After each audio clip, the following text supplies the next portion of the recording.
está diferente, eles devem ter mexido em função aí da pandemia. Então, boa noite. Essa é a nossa última aula, né, de epidemiologia das atividades físicas e saúde pública. Eu sou o professor Luiz Rodrigo e sou muito grato de poder discutir com vocês esses assuntos que são extremamente pertinentes, importantes, foram muito importantes ao longo de toda a minha formação, e eu posso agora compartilhar isso com vocês e discutir, né? Eu entendo também que vocês têm experiências muito significativas para trazer para essa discussão, do ponto de vista pessoal, mas também sei que vocês acabam tendo experiências profissionais, né, antes, durante a formação de vocês, que eu acho que são bastante legais da gente revisitar e provocar. Eu queria, antes de passar para essas próximas atividades aqui, próximos slides, eu queria escutar um pouquinho de vocês do vídeo que vocês acabaram de ver, do Felipe, e aí eu fiz algumas anotações aqui, né, digamos assim, provocativas, né, para que a gente pudesse nortear essa nossa conversa inicial, tá? E eu fiz ela também numa sequência, de certa forma, cronológica ali com a fala dele. Primeiro, eu quero saber se vocês conseguiram entender qual que é a relação que o Nordeste tem com a prática de atividade física, né, essas intervenções de atividade física em saúde pública. Vocês conseguiram entender isso? Vocês conseguiram visualizar como é que... Por que em certo momento o Felipe fala que parece que a gente está, enquanto Nordeste, nessa vanguarda da intervenção da educação física no SUS?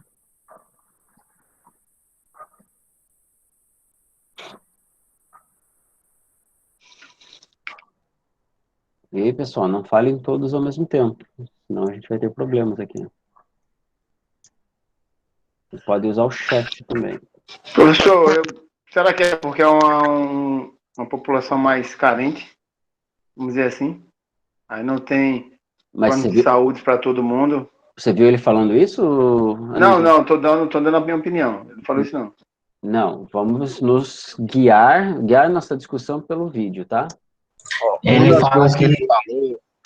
Eita, desculpa aí, Caio. Fala aí, vai. Pode falar, você já estava falando. Fala.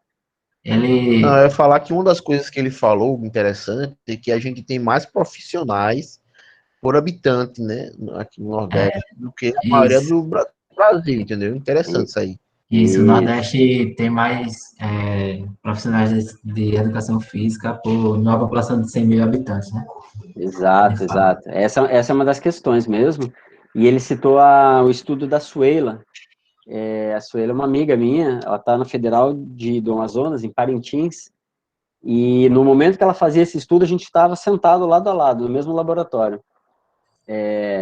Uma mesa do lado, né? E ela fez um trabalho inacreditável. Ninguém achava que ela ia conseguir fazer, porque ela pegava o telefone. Ela fez, na verdade, uma espécie de plano do Skype na época, e de telefone ia gastar sei lá quanto. Então ela fez um plano lá do Skype e ela ficava tipo telemarketing, assim, ligava para todo mundo o tempo todo.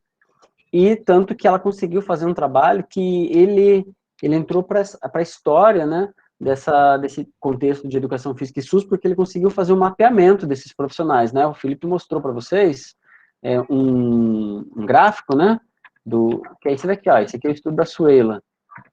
E o gráfico que ele mostrou, isso que vocês falaram aqui, né, que é justamente o número de profissionais que tem, que ela destacou no Nordeste, e quando faz essa razão por habitantes, dá bastante gente, né? Dá uma concentração maior, como a gente vê no mapa ali. Djalma ia falar uma outra coisa, não ia? Não, foi justamente isso que eu falei. Tá. Foi você que disse isso? Ou foi o Caio? Me embaralhei agora. Não. Eu ia falar a mesma coisa. Eu falei, depois o Caio completou. Eu falei primeiro, o Caio completou e ia falar a mesma coisa também. Uhum. Tem um outro fator importante que Felipe comenta por cima, e quando a gente discute os programas de atividade física que são desenvolvidos na atenção básica, na atenção primária, que tem alguma relação com o setor de saúde pública, até mesmo antes de se configurarem como programas, a gente teve como referência, né, o Academia da Cidade, né, em Aracaju, né, também tive colegas que trabalharam nesse programa, e, naturalmente, propostas municipais que se desenvolveram, né, em Recife. A gente tem uma proposta super interessante aqui em Maceió, que são os NAFs, né, Núcleos de Atividade Física, e que também precisam dessa caracterização, gente. É uma coisa que a gente nunca, pelo menos eu não tenho, acho que é a quarta vez que eu falo isso, e agora que a gente está conseguindo se aproximar. A gente não tem nenhuma caracterização das atividades, por exemplo, que são feitas pelos NAFs em Maceió. A gente não sabe quem o NAF atende. Se eu não me engano, são 13 polos dos NAFs, né, Núcleos de Atividade Física. E eu conheci esses dias o Reinaldo, que é a pessoa que coordena tudo isso, da Gerência de Promoção de Saúde, da Secretaria Municipal. Então, a gente não sabe exatamente o que eles fazem, né? E isso me leva à segunda questão, né, que eu quero nortear a nossa conversa. Então, só para finalizar essa questão dos NAFs, esses programas realizados em Aracaju, em Recife, alguma coisa também em João Pessoa, eles deram uma certa forma para algumas intervenções realizadas na educação física, ou realizadas pelo SUS, né, que se utilizavam de profissionais da educação física. E é por isso que também a gente, de certa forma, enquanto Nordeste, começou a discutir um pouquinho mais, né, essa questão do profissional no SUS. E isso deu uma forma, digamos assim, criou uma massa, né, criou um formato de trabalho que se configurou mais tarde num programa que vocês certamente já ouviram falar, que é o Academia da Saúde, né? Academia da Saúde hoje ele está bem estabelecido, né? Consolidado, digamos assim, embora a gente tenha altos e baixos, mas a gente entende ele como um programa que funciona e que ele está bem distribuído no Brasil, né? Eu vou mostrar até alguns dados para vocês, mas a gente entende ele como algo que, óbvio, que precisa de avaliação, que precisa entender qual é o alcance que ele está tendo, né? A efetividade, a manutenção, mas que a gente percebe que ele se alastrou por todo o Brasil e está atendendo uma série de pessoas. Mas a minha segunda pergunta para vocês é: quais as atividades que vocês perceberam ali na fala dele que foram as mais comuns nesse tipo de intervenção da educação física no SUS? Alongamento. Ele falou em alongamento. A Raila lembrou aqui a ginástica, e ele fala mais uma palavrinha ali, né? Ginástica em grupo, né? Ginástica coletiva, caminhada e atividade de alongamento. Perfeito, isso aí, Anísio. Né? E aí ele mostra até mesmo uma contradição, né, que parece existir, da preparação do profissional de educação física, que tem um currículo, né, um currículo pronto que serve ao profissional muito bem para que ele trabalhe em cima das variáveis de exercício físico, né, as variáveis de manipulação do exercício físico, que a gente aprende lá na prescrição de exercício, né, o princípio FIT-VP, né, frequência, intensidade, tempo, tipo, volume e progressão. E aí a gente consegue individualizar o processo de prescrição de exercício físico. Né, em atividades físicas para grupos especiais, vocês devem ter visto isso, e em N matérias diferentes. Então, ao longo da nossa história de formação de educação física, a gente aprendeu muito a individualizar o processo para otimizar os ganhos, não é? É isso que a gente entende, que as pessoas têm uma individualidade biológica e que quanto mais eu aproximar um processo de prescrição de exercício e tornar aquilo específico, né? Eu tenho uma otimização do meu trabalho. Tanto que a gente criou um processo individualizado de treinamento personalizado, não é?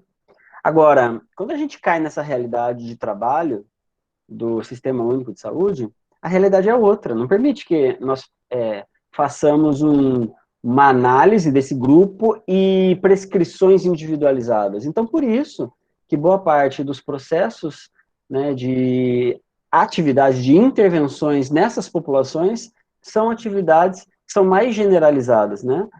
Como caminhada, como alongamento, como ginástica, como dança, entre outras. Então, professor, será que isso não é meio que um contrassenso com toda a formação da área? Eu acho que é uma coisa para a gente sempre refletir, né? Será que eu consigo fazer diferente nesse contexto? Será que é necessário fazer diferente enquanto uma instituição pública que fomenta a prática de atividade física? O que vocês acham sobre isso? Eu queria ouvir um pouquinho de vocês. Eu sempre gosto de ouvir a perspectiva de vocês. Porque a gente sabe, né, de acordo com as evidências, que quanto mais específico eu for, eu vou conseguir otimizar os benefícios da prática da atividade física.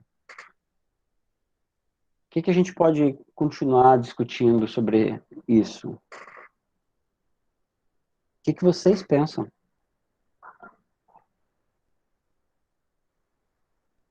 Quem gostaria de falar?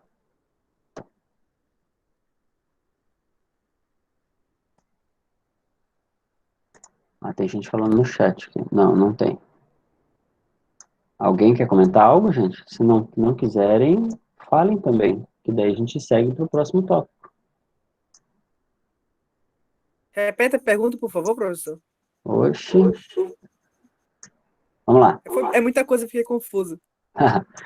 A pergunta é a seguinte: tendo em vista que nós temos um currículo que nos prepara para um processo individualizado de prescrição de exercício, tendo em vista que nós sabemos que quanto mais individualizado, mais específico àquela pessoa em questão, um processo de prescrição, eu consigo otimizar os ganhos, os benefícios, né? Então, tendo em vista tudo isso, tudo que a gente aprende, não seria melhor a gente tornar esse processo de intervenção no SUS de uma forma mais individualizada? O que vocês pensam sobre isso?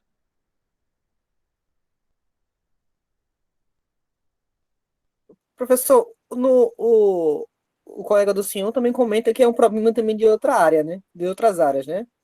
Uhum. Terapia ocupacional, odontologia, que justamente trabalha apenas o indivíduo, né? Uhum. Mas acredito que fazer atividade física, eu acho que com pessoas é até mais fácil, mais motivante. Uhum. Acho que facilitaria até a participação de mais pessoas praticarem. Eu acho que por exemplo, a Zumba, por exemplo, que você não gosta de dançar, tal, mas assim, você vê o número de pessoas, assim, os sorrisos, a participação bem maior por conta do número de pessoas realmente. Porque se tivesse uma pessoa só dançando, eu acho que não teria ninguém. Uhum. E vai puxando o outro também, né? Verdade. Vai, Luísa.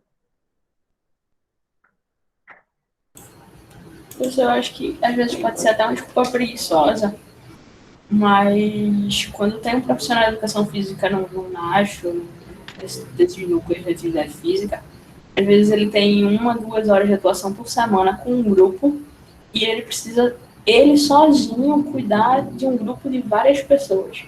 Por isso que a intervenção acaba sendo mais coletiva, porque ele consegue observar todo mundo.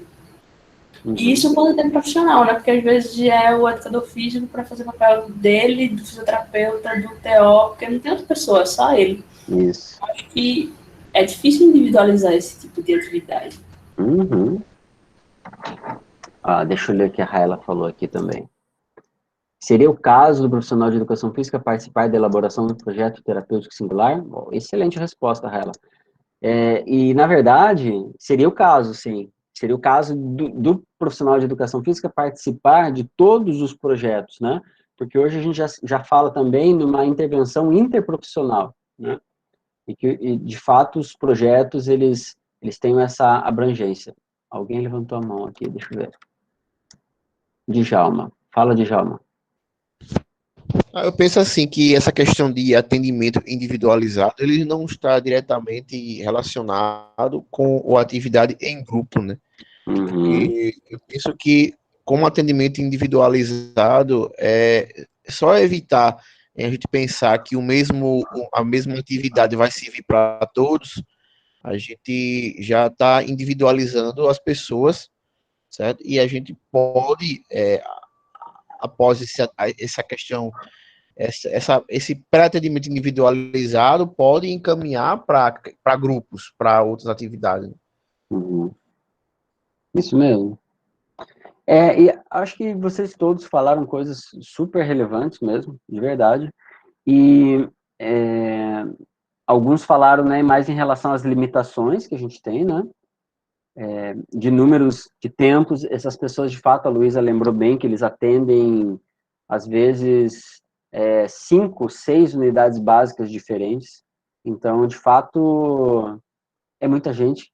As pessoas também nem sempre têm a mesma continuidade, né?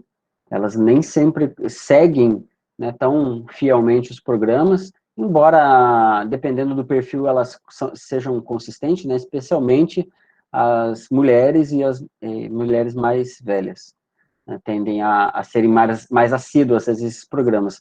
Mas talvez principalmente, né, a questão que eu acho que vale a pena a gente refletir será que, de fato, seria necessário individualizar o processo? A minha resposta seria mais ou menos por aí, né, se eu fosse perguntado sobre isso. Seria necessário, de fato? Porque a gente sabe dos inúmeros benefícios da prática da atividade física, mas seria necessário individualizar esse processo? Pensa aí, faz uma média de umas 5, 6 unidades básicas e de umas 20, 30 pessoas por unidade básica. Olha quanta gente. Será que eu propor um espaço vinculado a um serviço de saúde que promove a prática de atividade física numa perspectiva geral de promoção da saúde, que é um braço dessa instituição, né, um dos vários, eu penso que não precisa necessariamente ser diferente ou individualizado, né, mas ele é uma oportunidade de se promover a atividade física naquele ambiente, né? E é só a gente visitar uma realidade dessa que a gente vai perceber isso. Aí entram as questões que limitam as melhorias, né? Tempo, recursos, né? Geralmente eles trabalham em espaços que não são confortáveis ou adequados, são extremamente improvisados, né? Então, novamente, voltam-se as atividades que são mais simples, né? Que são realizadas com equipamentos mínimos, com o próprio peso do corpo, ou que são de uma perspectiva motora, né, mais simplificadas, que permite uma ampla participação. Então, essas questões, elas são bastante relevantes, porque elas acabam sendo esse palco, né? E aí, a questão da formação também é super relevante, porque a gente também não está preparado para pensar nessa ótica de trabalho, né? Porque o nosso currículo tende a ser, e eu não tenho nenhum problema com isso, porque quem me conhece um pouco melhor sabe que eu adoro analisar essas variáveis biológicas, né? Sei lá, inflamatórias, vasculares, eu adoro tudo isso. Mas esse tipo de perspectiva, ele se afasta do trabalho no SUS, né? Não que isso não seja relevante, mas é na lógica do trabalho, né? E especialmente no processo que Felipe fala de humanização da atividade física no SUS, né? Então, o nosso currículo, ele tende a ser bastante...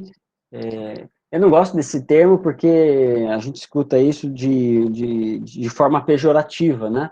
Mas que ele tende a ser muito biologicista. Eu não vejo nada de errado dele ser, né, super biológico, mas ele também tem que entender as pessoas como seres sociais, né, como pessoas que interagem entre si, que têm aspectos culturais, históricos, relevantes, que determinam a prática da atividade física, mas que são importantes no processo de implementação de programas de atividade física. Sejam eles em qualquer lugar, né, mas a gente está discutindo aqui dentro do SUS. Então, é importante que a gente considere todos esses aspectos no trabalho em saúde pública, especialmente no contexto da saúde pública no Brasil, né, no SUS. Tá? Eu quero mostrar para vocês algo, né, um pouco mais para frente aqui, Deixa eu ver. Que é justamente dessas atividades, né? Uma coisa é em relação ao perfil dos profissionais, tá? Então, o que a gente tem, e é engraçado, né, que esses dias a gente fez uma reunião com a gerência de promoção da saúde, todos eles têm um currículo de licenciatura plena. Por quê? Porque também o bacharelado é algo mais recente, né? Mas o perfil ainda da educação física não está preparando profissionais para essa realidade. E aí o que acontece? Eles são lançados nesse meio e tendo que aprender em tempo real como é que funciona o SUS, o que a pessoa tem que fazer lá dentro, né? Quais são as formas de trabalho, interprofissional, multiprofissional, como é que eu posso colaborar no trabalho do outro, como é que eu posso trabalhar na perspectiva integrada, e o que eu faço enquanto profissional de saúde no SUS, né? Tendo em vista o meu objeto, né, de trabalho, que é o movimento humano. Então, aqui, esse é um retrato de João Pessoa, né? Que a maioria tem licenciatura plena, né? O que eu sinalizei ali. A maioria ali tem indicação com contrato temporário. Eu também não tenho nenhum problema com contrato temporário, já tive vários contratos temporários, mas o contrato temporário, ele numa perspectiva de trabalho em longo prazo, ele tem limitações, porque a pessoa está construindo um projeto de trabalho e daqui a pouco ele acaba o contrato, né? O contrato era de 1 ano, foi uma beleza, né? Funcionou tudo perfeitamente naquela unidade básica durante 1 ano. Depois acabou, porque acabou o contrato da pessoa.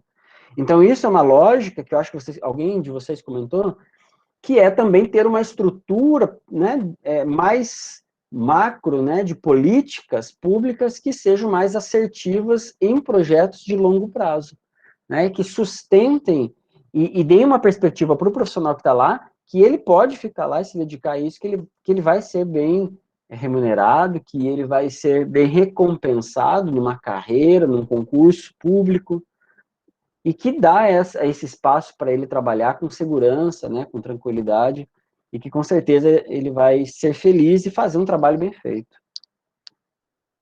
Tá? Tem uma série de informações aqui, mas eu gostaria de destacar essas. E aí, olha as unidades básicas ali, ó. A gente acabou de falar isso, né? Cadê meu mouse aqui para eu sinalizar? Ó. Cadê? Olha isso aqui, ó. 6 indivíduos, né? Trabalham, 40% dos estudados aqui, que trabalham em mais de 5 unidades básicas. Como é que a gente cria vínculo com essas pessoas, né? Embora a gente, né, o movimento permita que nós criemos esses vínculos mais fortalecidos, mas como é que faz isso, né?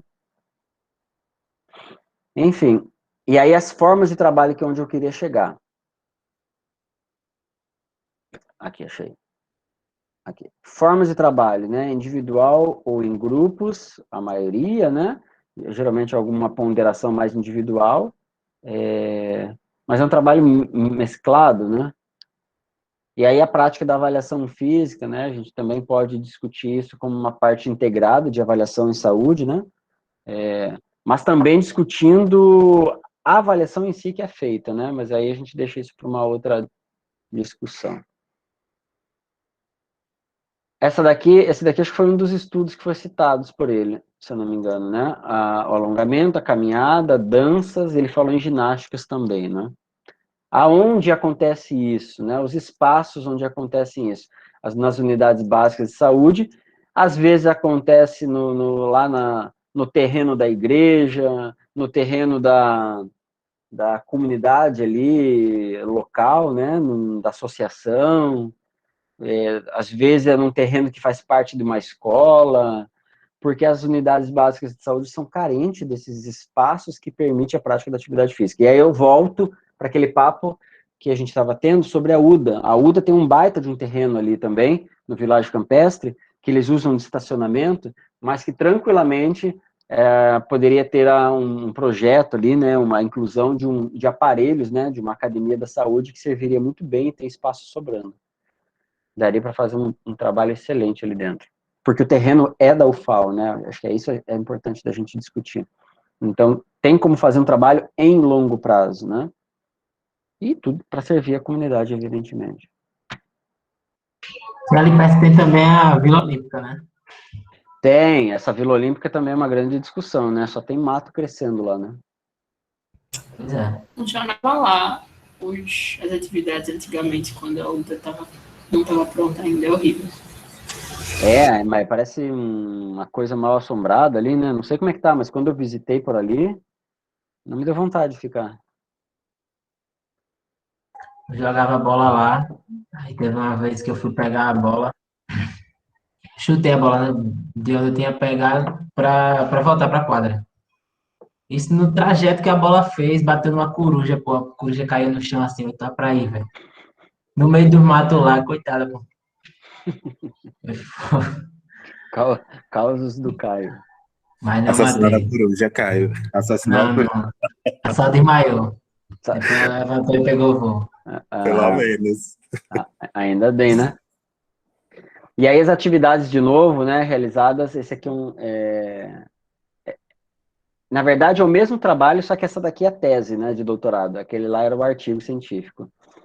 E aí atividades de alongamento, caminhada, dança, ginástica, atividades lúdicas e recreativas, educação e correção postural, né, atividades mais pontuais, individuais, atividades lúdicas e recreativas, quando parte dessa população atendida é de crianças e adolescentes, que normalmente é uma parcela menor, né, mas principalmente aqui com a grande população, né, basicamente essas atividades que já foram faladas.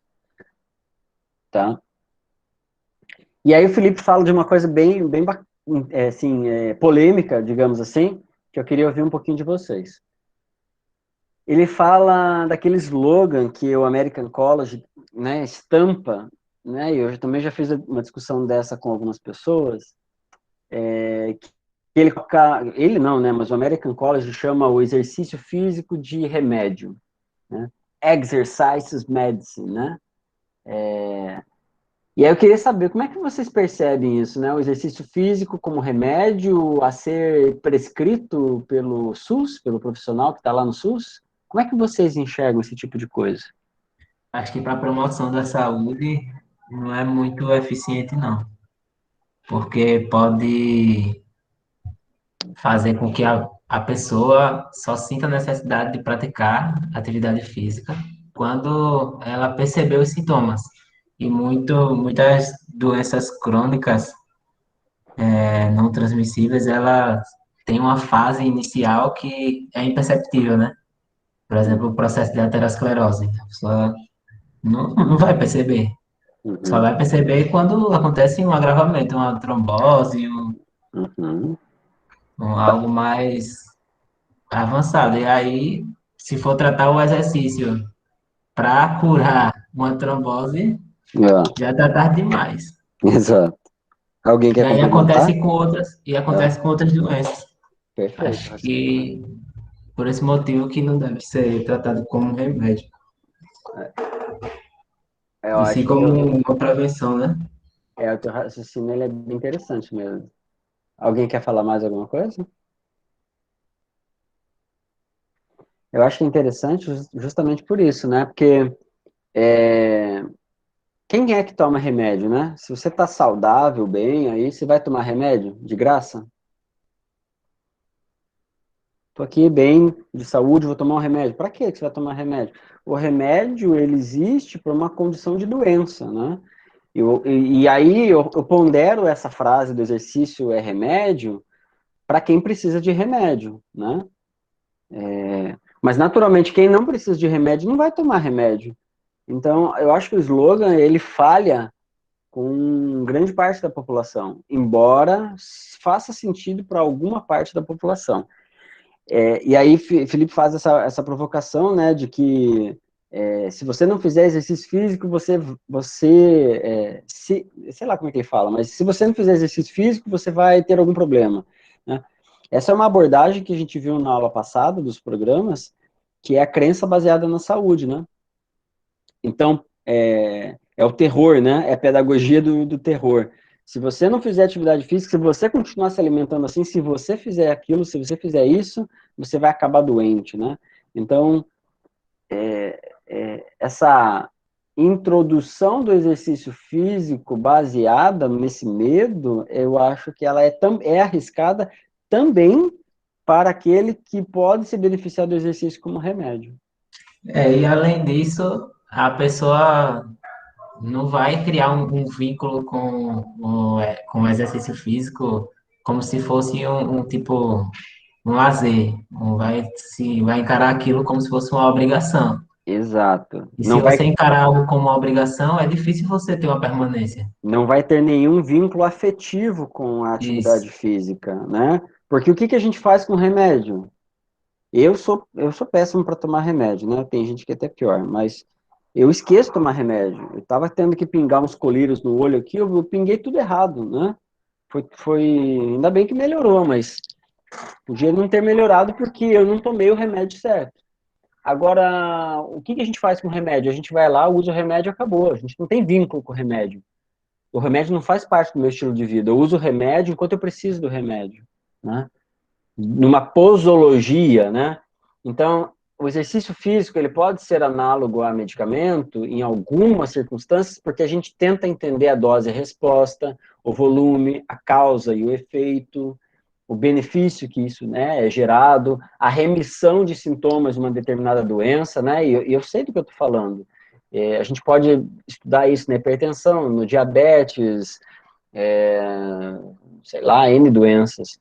Então, a gente pode perceber, de fato, a estabilização do quadro clínico de uma determinada doença, ou a remissão dela, a redução do uso de outros medicamentos, por conta do exercício físico, mas entender ele na lógica do medicamento é reduzir ele a uma pílula, né? E tem vários pesquisadores que chamam ele, né, da polipílula, e particularmente eu acho um equívoco a gente trabalhar eliminando esses aspectos afetivos, essas ligações socioculturais que a gente tem com o exercício físico. A gente faz exercício físico muitas vezes porque ele rememora nossa infância, nossa adolescência, nossos vínculos com as pessoas, a gente celebra o exercício físico, né? A gente aproveita algum momento da natureza fazendo atividade física. Então, o remédio não dá isso para você, né? Victor, pode falar.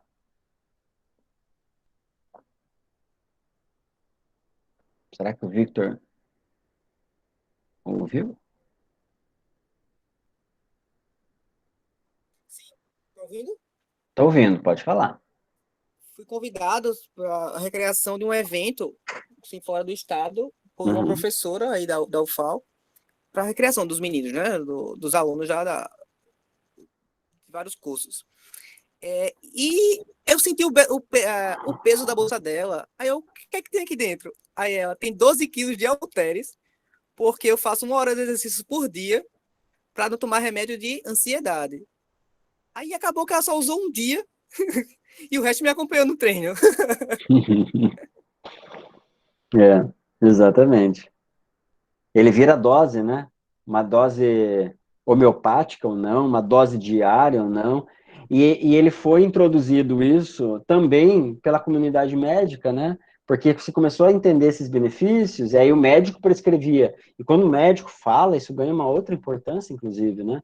Então, eu não estou diminuindo. Vejam só, eu sou uma pessoa que, se eu fizer esse discurso, vocês vão me pegar outro dia dando uma aula, uma fala qualquer aí, vocês falam, professor, mas você não estava falando o contrário outro dia? Vejam só, eu não sou contrário a isso. Só que eu acho que esse discurso tem que ser muito cuidadoso, né?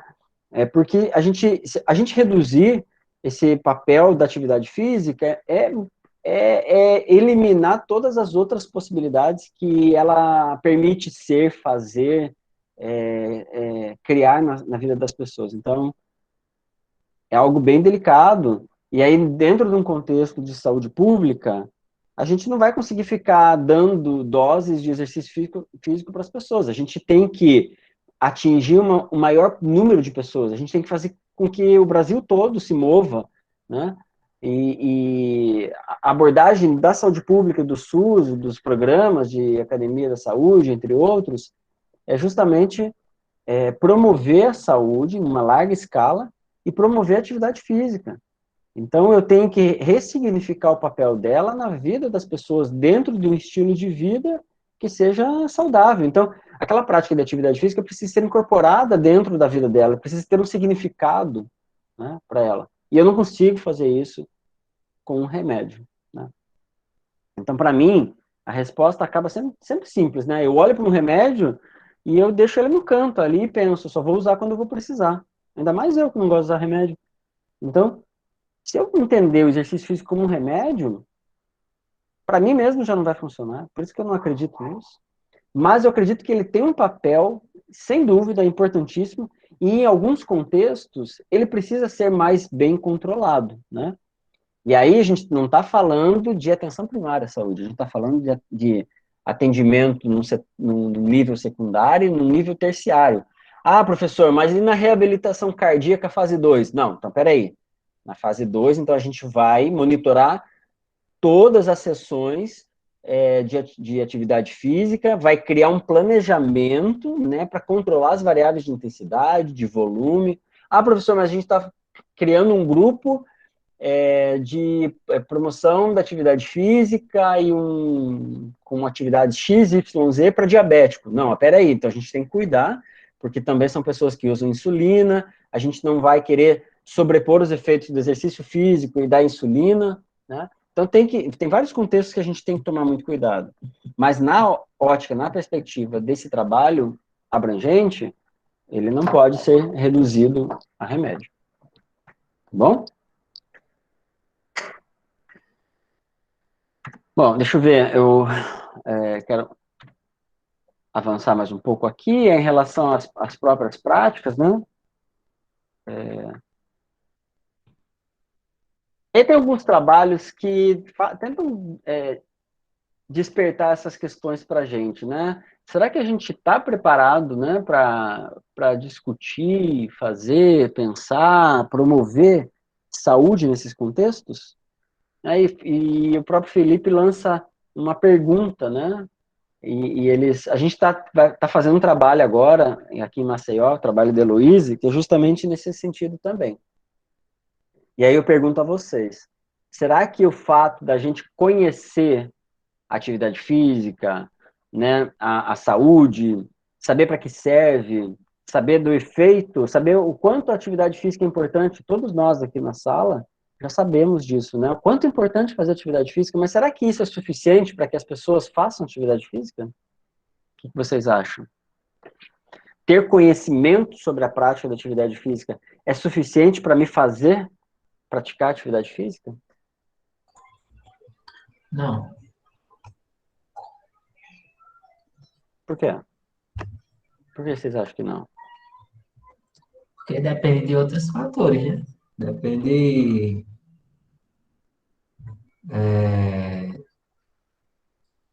daquele lance da autonomia.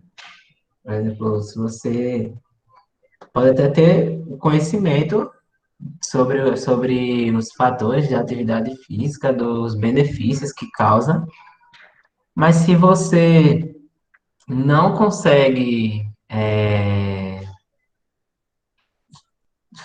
fazer de fato aquilo tornar assim um hábito, só que entender esse processo também de tornar uma coisa virar um hábito já é outra coisa mais complexa ainda, né? Porque não é só saber a importância.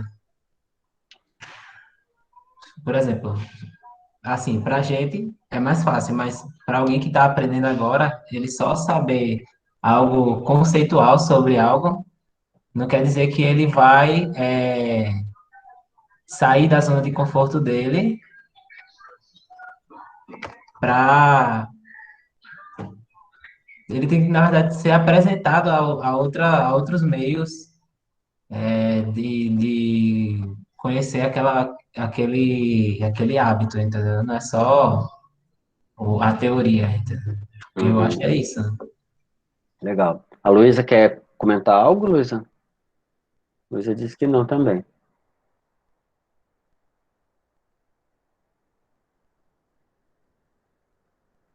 Cara, não, professor. Tá. Não, de fato não é suficiente, né? A gente poderia responder isso também de diferentes formas. Uma delas é pensar que a atividade física, a gente já teve essa aula de barreiras, né, para a prática da atividade física, então, o que determina se uma pessoa faz atividade física ou não, é uma lista enorme de fatores, né, que vocês viram, que vão desde as variáveis intrapessoais, interpessoais e ambientais, né, de ambiente construído, percebido, e de políticas, né, públicas, leis, etc. Então, a partir daquele modelo socioecológico de Salles, a gente consegue explicar, né, por que as pessoas fazem atividade física ou não. E aí, conhecimento é uma das coisas intrapessoal, né? Agora, pensando nessa lógica da promoção da saúde e da atividade física também, né, alguns estudos já foram feitos, especialmente na promoção da saúde, no âmbito do trabalho da enfermagem, de que, na verdade, para que se tenha competência de se desenvolver esse trabalho, né, e essa promoção, vai para além de ter o conhecimento, né, a gente precisa desenvolver as habilidades, né, questões, de fato, técnicas, né, e de saber de como lidar com esses cenários, como planejar esses cenários, mas também de atitudes. Eu acho que a gente está, assim, talvez nem engatinhando ainda.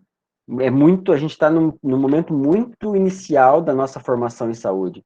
E o que a gente dá, basicamente, se vocês pensarem na graduação de vocês, o que é que vocês têm majoritariamente de experiências? Aqui, ó, que nem vocês estão tendo na disciplina hoje, que nem vocês estão tendo em outras disciplinas. Vocês têm uma carga grande de conhecimento, vocês fazem palestras, cursos, não sei o quê, né? Então ficam cheios do conhecimento. Mas é só isso o suficiente para vocês saírem daqui e trabalhar dentro do SUS? Então, é importantíssimo que, durante a formação, na preparação dessas pessoas, que tenham oportunidade de se desenvolver habilidades, competências, né? E atitudes, né? Que formem pessoas que se preparem para resolver, né, situações, lidar com as situações da realidade, né? E assim, de fato, a gente vai conseguir promover saúde e promover atividade física no contexto do SUS. E aí tem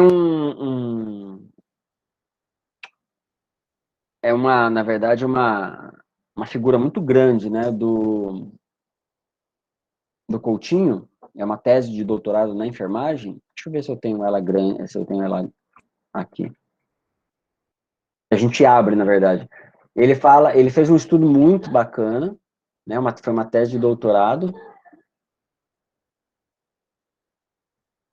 Eita, o que eu fiz? Foi uma tese de doutorado que ele fez.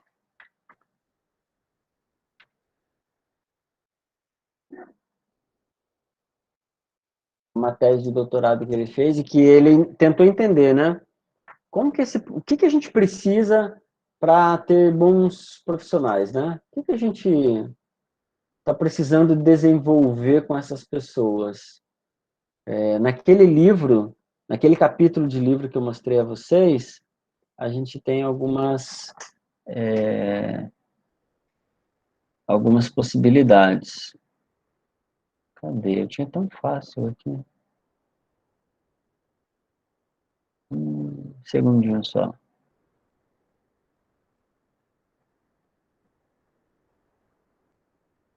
Eu mudo os arquivos no meu computador toda hora.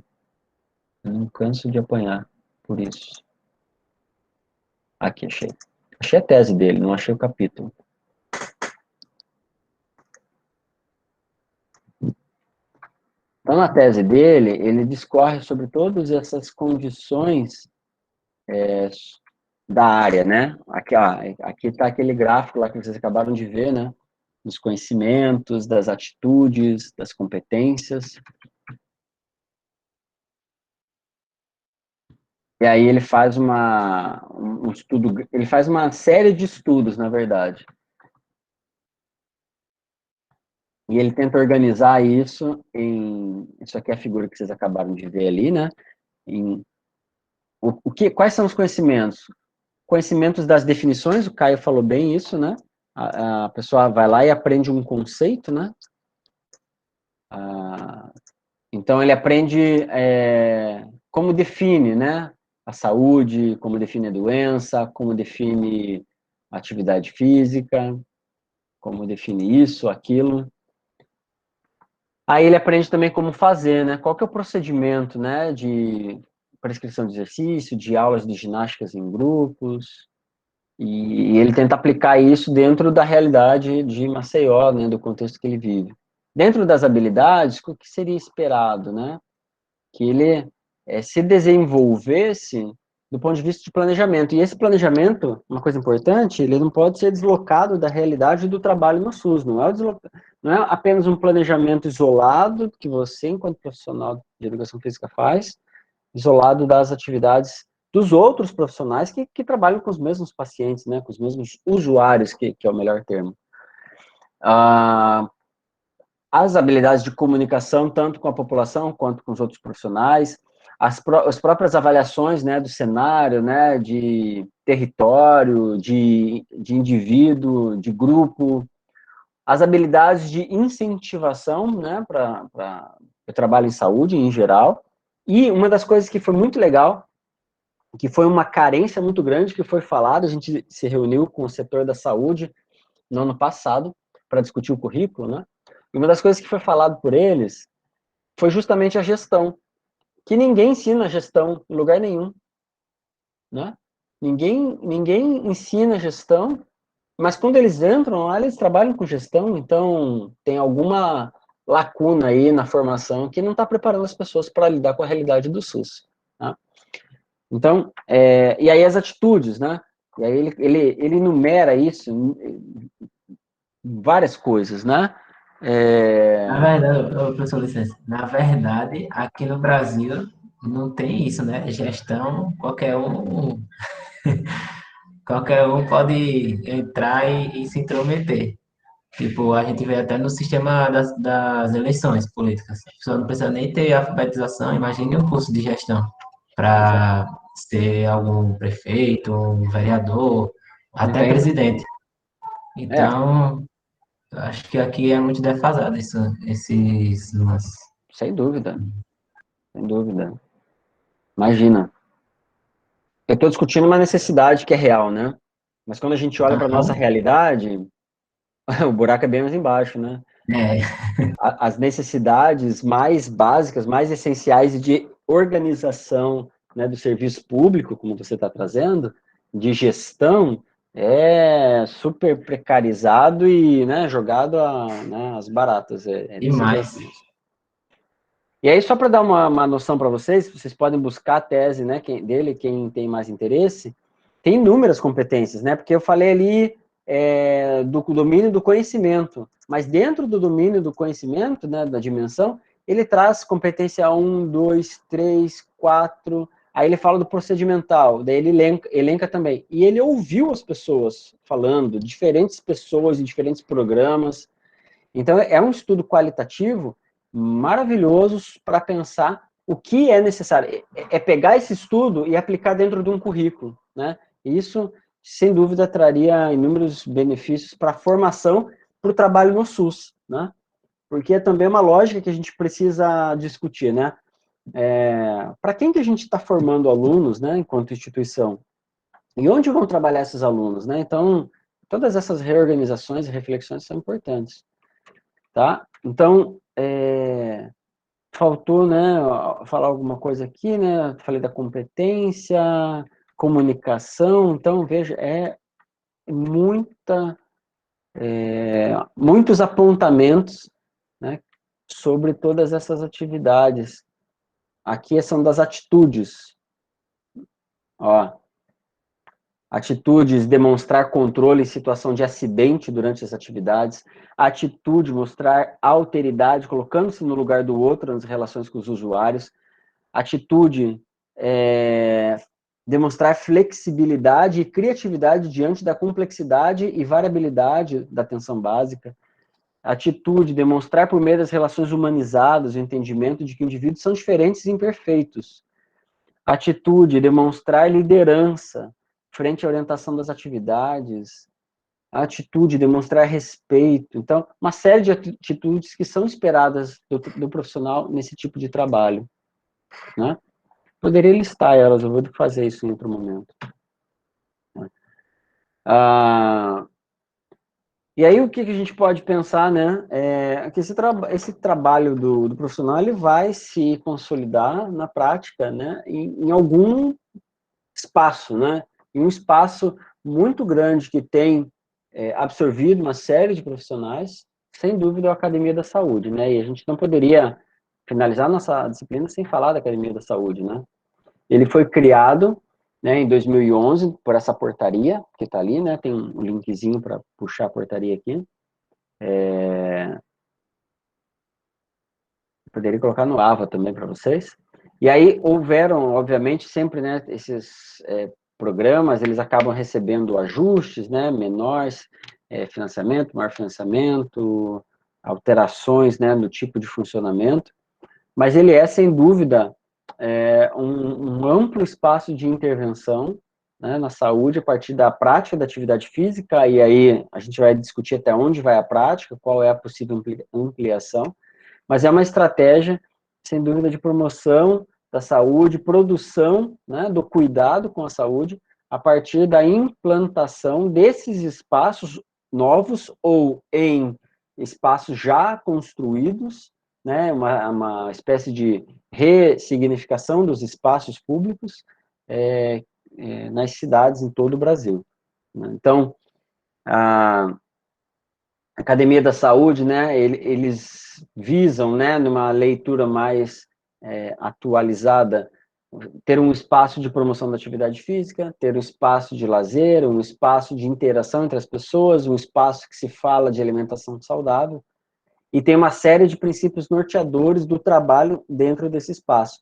Buscar a autonomia, né, que foi uma questão que o Caio colocou, o protagonismo social, né, e a gente tem que lembrar desde a construção do SUS, né, como é importante essa questão do protagonismo, a intersetorialidade, a interdisciplinaridade, transversalidade, né, dos conhecimentos, gestão compartilhada, saúde e lazer como direitos, né, da população, tá? Tem uma série de diretrizes que eu acho que a gente pode passar um pouco mais rápido sobre isso, né? Mas que tem tudo a ver com o trabalho, né? Porque a Academia da Saúde, ela está relacionada com as unidades básicas de saúde. Então, o trabalho é em conjunto, né, com as unidades básicas, né? Esses são os objetivos, princípios, objetivos da Academia da Saúde. Dentro dos eixos, né, uma série de possibilidades podem ser feitas, né? Diante das nossas práticas corporais especificamente, mas a Academia da Saúde também tem outras práticas, outros trabalhos em saúde que são extremamente importantes, né? A própria educação para a saúde. Por que será que as pessoas, em meio a uma pandemia aí, que a gente está se preparando para uma terceira onda, não usam máscara? Eu acho impressionante isso, mas esses dias eu estava refletindo, como é que a gente também pode esperar que a grande massa, né, da população, no aprendizado em tempo real de uma pandemia, aprenda só com as mortes que elas têm, né, dos amigos, nas famílias, aprenda só com esses erros diante de tanta desinformação também. Acontece que a população, ela é vítima, né, de um projeto de deseducação em longo prazo. E pouco foi investido em educação e saúde em longo prazo. Então, o que a gente tem são pessoas que não cuidam da própria saúde por uma questão de educação. Então, talvez isso explique parte, né, desse processo que a gente está vendo aí nessa pandemia. E tem uma série de outros eixos, né, que são super importantes para o trabalho, de uma perspectiva mais ampla de promoção da saúde, né, não só da atividade física, mas que são atividades em simbiose, em sinergia, que tendem, né, a se agrupar e fortalecer o trabalho na saúde.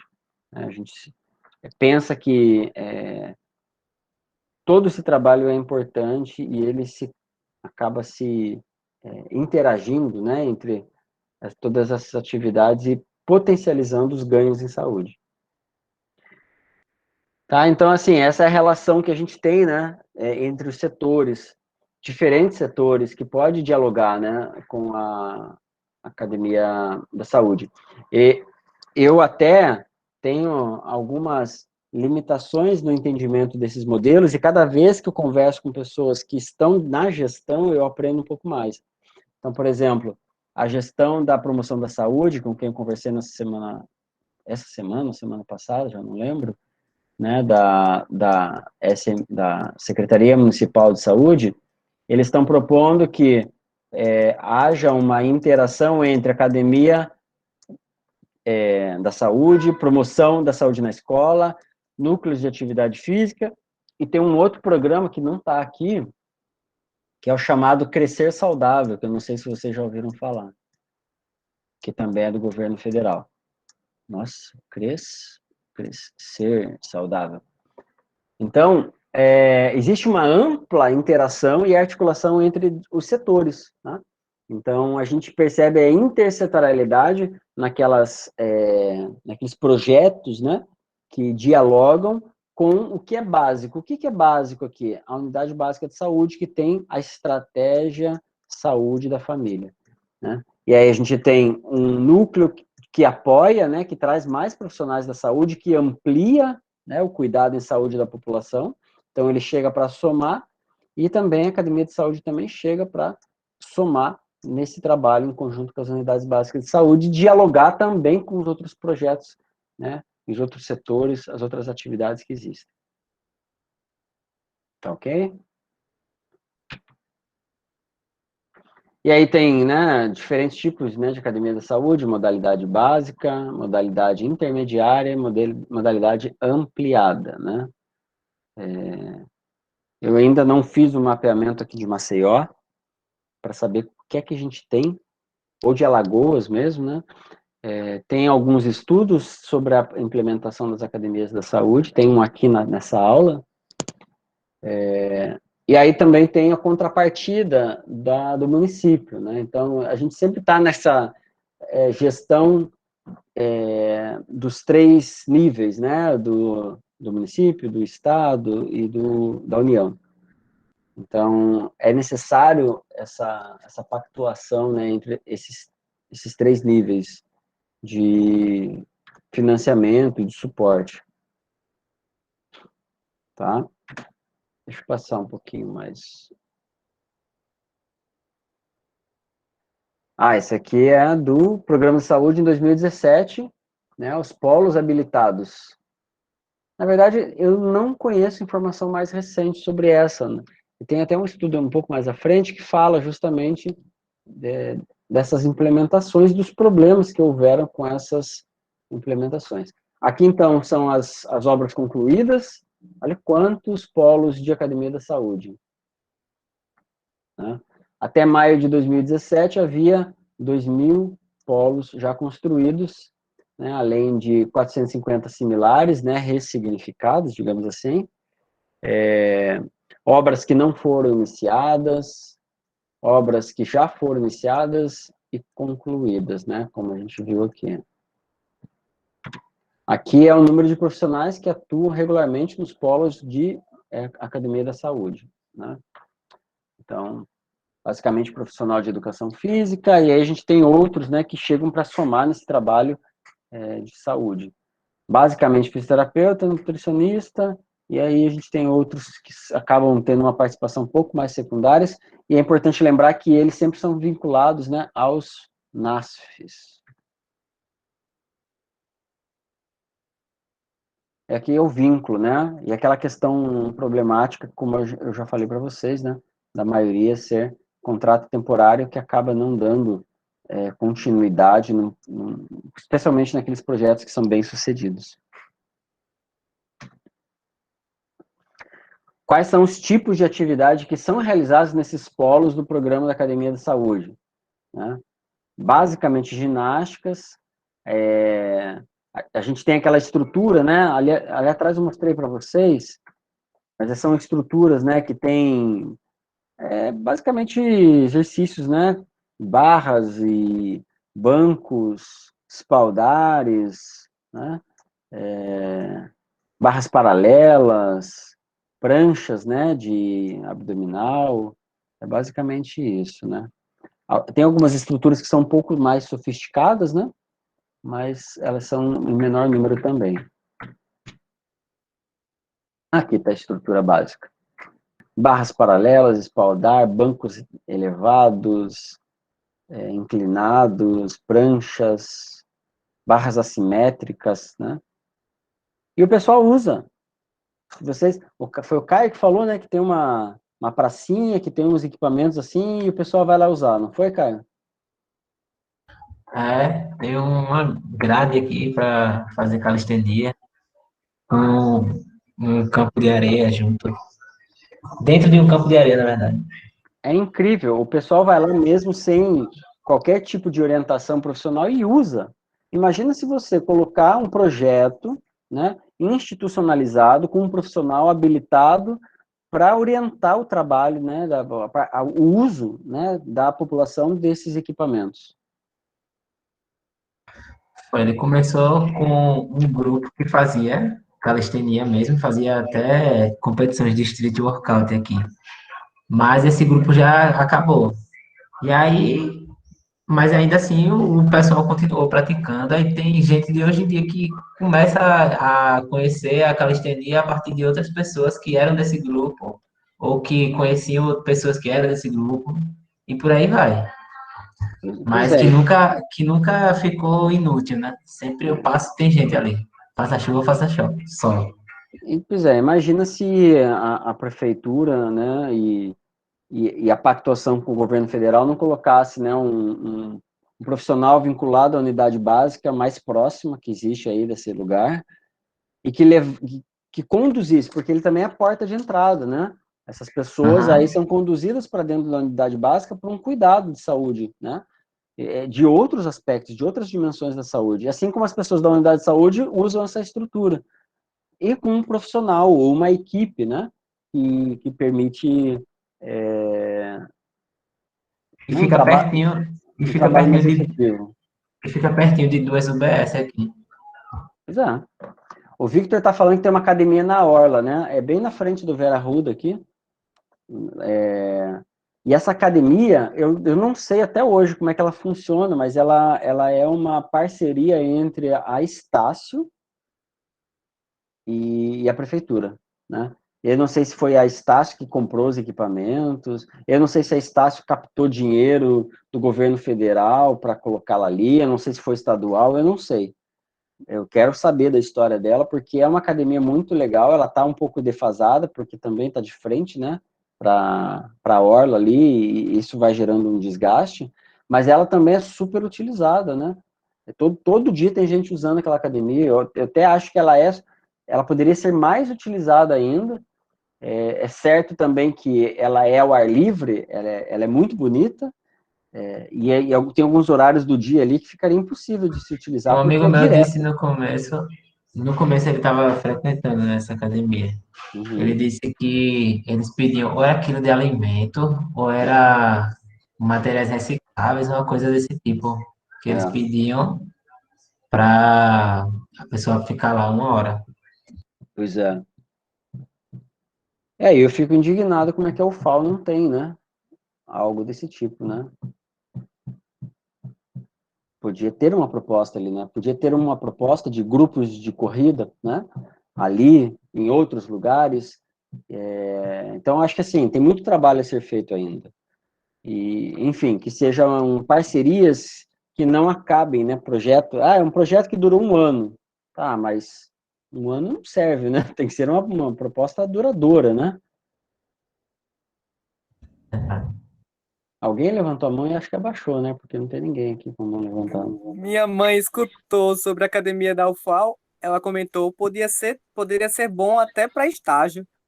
Sim, sem dúvida, sem dúvida. E poderia atender toda a população, né? A tua mãe, a mãe de outros, e poderia fazer esse vínculo, né? Só que a grande preocupação que eu tenho é porque normalmente essas colaborações elas acabam sumindo junto com os projetos. Então, o projeto teve duração de 1 ano. e aí as pessoas aí se envolvem, são monitoradas em termos de saúde, né, recebem todo aquele suporte, melhoram as suas condições, e daqui a pouco o projeto acaba, né, porque tinha prazo para acabar. Não pode acontecer esse tipo de coisa, né? A gente tem que pensar em longo prazo. Foi uma das coisas que a gente conversou justamente com a gerência de promoção da saúde, né? A gente conversou, eu e a professora Nayane somos praticamente adolescentes ainda, né? Então a gente tem um longo prazo pela frente de trabalho aqui na UFAL. Então a gente falou, não, a gente está buscando colaborações em longo prazo, só que aí a prefeitura também trabalha em ciclos de 4 anos, né? Então a gente está conversando com eles agora, mas também tem a perspectiva de fazer um trabalho que pelo menos dure essa gestão, de pelo menos durar aí 3 anos e meio, né?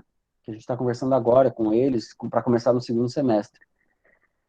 Mas como as coisas funcionam de gestão em gestão, que é um problema também, né, que o Caio já levantou, as coisas acabam com os contratos, com os ciclos políticos, então a ideia é que isso não fique centrado, né? Por isso que o programa é importante.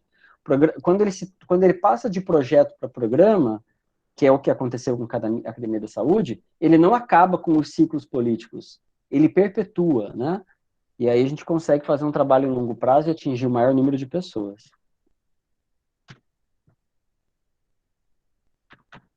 Deixa eu ver o que mais que eu quero acentuar aqui, né? Isso aqui é uma estrutura. Isso aqui é uma sugestão de layout dela, né? Um espaço coberto. Tem um espaço na Vera Arruda ali, depois que eu descobri que foi a Unimed que construiu, né? O pessoal usa bastante para ginástica coletiva, dança. Aqui é uma foto, né? Tá na hora de eu botar uma foto de Maceió aqui, né? Aqui não é de Maceió. Mas é só para dar uma olhada na estrutura, né? Tem essas academias também que já foram, de certa forma, criticadas, né? Até esqueci o nome delas, né? Que tem uns movimentos meio estranhos aí e as pessoas já criticaram, né? Que são movimentos. Primeiro que são alavancas ali que não são naturais e tendem a pouco produzir benefício e talvez até prejudicar, especialmente os idosos que usam esses espaços. Acho que é a TI, Academia da Terceira Idade, um negócio assim. Esses equipamentos amarelinhos aqui, ó. Eles são mais utilizados por crianças, né, que pensam que é um brinquedo aquilo ali. Carta de serviços, eu quero mostrar esses slides aqui, ó. A implementação, né? Então tem um estudo, né, de pessoas que estavam no departamento de vigilância, né, de agravos e promoção da saúde, lá do Ministério da Saúde, já faz um tempo isso. O estudo foi publicado em 2016, e eles verificaram que até maio de 2015, quase 3 mil municípios tinham sido contemplados com o programa no país, né? A gente tem, o quê? Acho que 4 mil e poucos municípios, se eu não me engano, no Brasil. E aí tem, né, um número significativo de polos, né, várias iniciativas, muitos em obras, né, imagino que de 2016 para cá já tenha mudado esses dados. E aí eles fizeram um levantamento, né, de abrangência nacional, né, e cerca de quase 3 mil secretarias municipais de saúde estavam habilitados com o programa, né, com construção ou aquelas estruturas similares.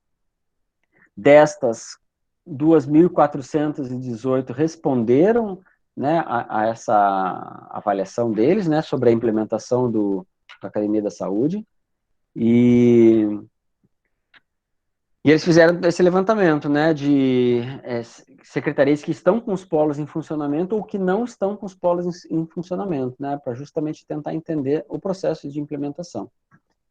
Então, como eu disse, isso aqui já deve ter mudado, né, pela data. Mas aqui no Nordeste, né, vale a pena a gente olhar para os dados aqui de Alagoas, né, então, Alagoas tem o quê? 102 municípios, se eu não me engano, e aí 57, na época de 2016, estava habilitado, né, com construção ou estrutura similar com polo de Academia da Saúde. Eu já li matérias que houve ampliação, e eu conversei com quem com a Paula Sandreski, que fez uma fala no GP Bios no ano passado, e ela até comentou isso, que de repente a gente poderia fazer alguns trabalhos de avaliação da implementação dos polos, porque teve um recurso federal que veio para cá para a implementação de novos polos, mas eles não sabiam, né, se tinha implementado ou não, né, porque veio uma grana boa para que as obras aconteçam, né. Municípios que responderam foram 50 dos 57, 88% de respondentes, números de polos em funcionamento, 9, né? Então, espero que tenha mudado, né, esse cenário e que os polos estejam em funcionamento hoje em dia.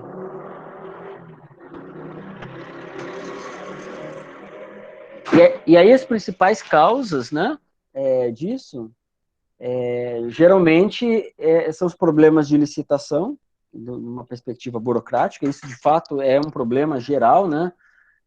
Na verdade é um mecanismo de proteção da corrupção, né?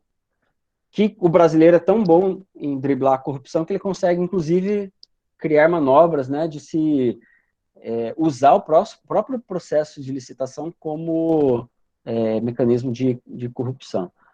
Mas, enfim, a licitação é uma questão levantada, né, como um problema antigo, né, para a implementação dos polos de academia de saúde, mudanças de gestão, né, prefeito, insuficiência de recursos, toda vez que muda um ciclo, né, parece que os cofres públicos também são caixinhas, né, de surpresas,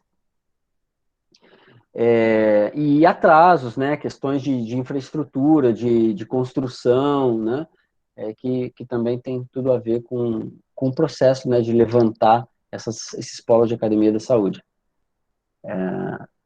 Também, porque eles percebem que muitas vezes, essa é uma curiosidade que eu tenho aqui em Maceió que eu não conheço, parece existir um problema, uma dificuldade na articulação com o funcionamento do SUS, né? Então não adianta, na verdade, criar um polo de academia da saúde e não fazer com que esse polo converse com a unidade básica de saúde, né? Porque daí você está criando, sei lá, uma academia popular de ginástica, mas que não tem nada a ver com o Sistema Único de Saúde. Eles têm que dialogar, né?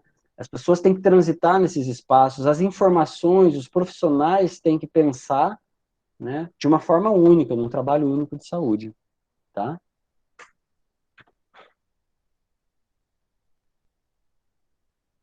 E aí uma série de questões, né, que fazem a gente pensar para quem é esse programa de academia de saúde, né? Com funcionamento majoritário pela manhã e pela tarde, né?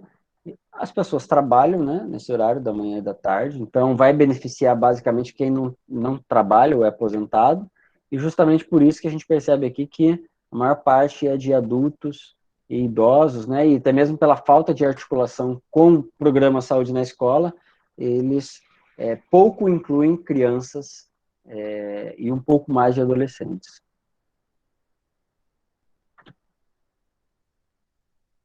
Vou passar um pouquinho aqui, gente. Tá? Aqui é a questão dos NAFs, né? Não, aqui é da Academia da Saúde. Então, aqui, essa aqui é uma informação que eu tirei da página da prefeitura, já nem sei se o link funciona ainda. O projeto funciona atualmente com 3 polos, no Vergel, Osma Loureiro e no Feitosa, e com previsão eram 9, né, naquela avaliação, em funcionamento, em Alagoas todas, né, mas com previsão de 30 polos em até 2017. Né? Os usuários interessados devem procurar os núcleos de atividade física, que é por onde a secretaria funciona. Né? E aí, essa questão aqui, eu acho que não vale a pena a gente entrar agora.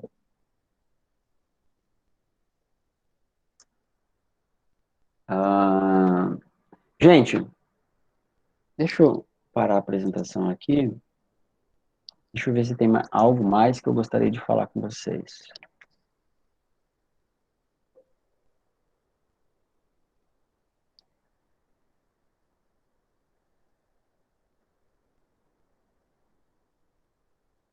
Bom, Eu quero encaminhar, né, a minha fala agora. Eu falei que eu ia terminar por volta das 9h30, para um fechamento da nossa disciplina, né?